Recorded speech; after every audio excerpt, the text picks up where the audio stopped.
Just before the world closed down with COVID-19, 60 women from across industry came together to unpack the issues. Women living in Ireland, the UK, New Zealand and Australia joined our conversation. They voiced the unspoken, shared the real issues and mapped ideas for change.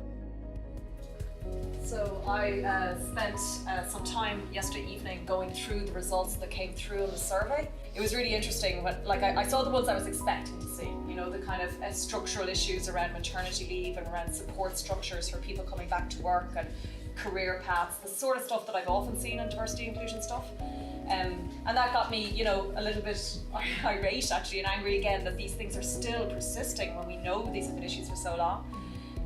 But actually, one of the things that surprised me was the amount of focus on how it needs to be important for other supports, like for husbands if we're in a family, for the people who are left behind when someone goes on maternity leave. These kind of issues came up, and I thought, I've never thought about those ones before. There's system stuff that needs to be fixed for supporting women in work in those scenarios. But I think the kinds of responses that actually that kind of really emotionally touched me actually was some people were mentioning the idea that there was hostility in the workplace towards women and a feeling of these negative feelings, and people were describing how they felt that they weren't being listened to and that leadership were unwilling to really hear what was going on and really address some of the issues.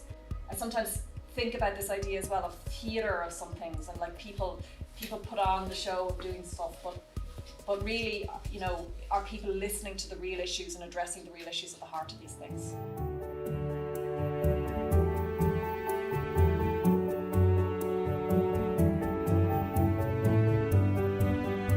I let my soul die in not having the courage to speak up when I saw things that were not acceptable. What I need from you is to speak truthfully today. The second session, where we move into the solutions, is really positive, effective action. It's empowering, but we have to get clear on what's not working, because that's the only way you can move forward.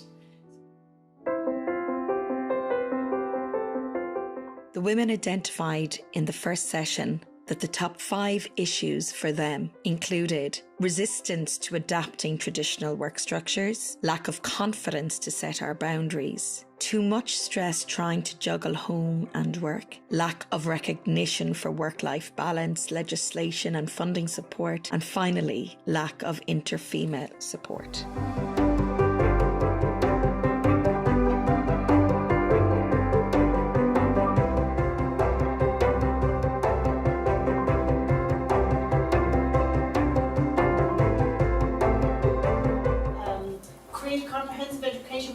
From primary level right up through secondary, university and into the working world on well-being and self-care.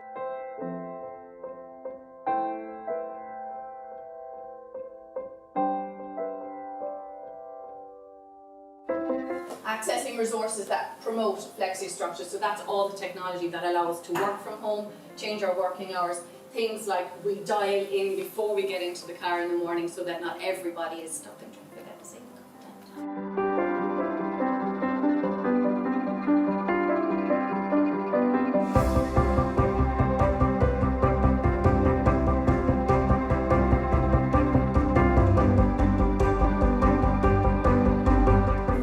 The best practices internally, but also let's share then what we've done across the board externally.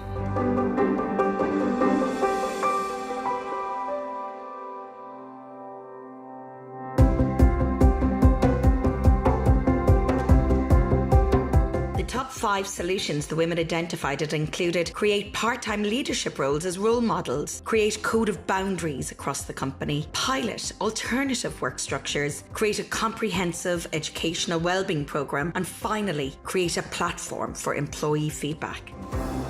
Do share this video with your teams and keep up to date on other campaigns by visiting www.thedialoguecode.com. We believe together we can bring change.